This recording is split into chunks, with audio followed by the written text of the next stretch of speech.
An interesting question was posed on the forum recently about what's the purpose of loading the right glute if you're not going to push off the right leg in the downswing? Very good question. Has a simple answer, as most things in the golf swing do. First off, let's understand why you don't want to push off the right glute. And that answer is also very simple. If you think back to the 60s and 70s, there became a pretty strong movement in the golf instruction world of driving off this right leg, and then you saw everybody finish like this with this classic reverse C, which has really formed the basis for a lot of modern golf instruction. Nicklaus did it, Watson did it, Miller did it, Weiskopf did it.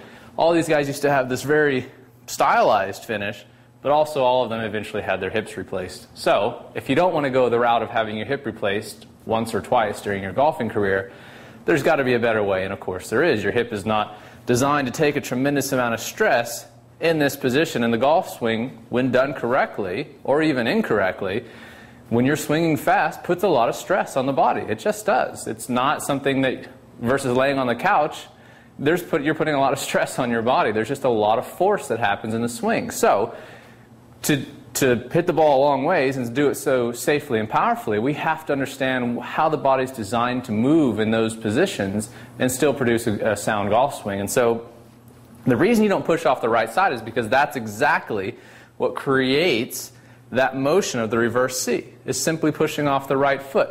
To understand this, if you just took your weight and lifted your right foot completely off the ground and tried to get in this reverse C, you'd have a hard time keeping your balance. And you wouldn't instinctively try and get yourself into this position. Your body would want to stand more upright. As it finds balance, it will post over this one pivot point, which is your left hip. So the only way that you're really going to naturally, or unnaturally if you will, get into this position where this left hip is moved well outside of neutral. So if we define neutral or understand what that is, it's simply the center of my hip socket being over the center of my ankle, which is about here. That's where my joint is designed to pivot very safely and efficiently. You can feel if you do this, you get yourself stacked over that left side, just as if you would if you pulled your right foot off the ground. And you would be able to pivot very freely, but you'd also be pivoting very upright. Versus moving that hip past neutral, now I can feel strain on my back. I'm going to have an increased side bend. This is very hard on your spine.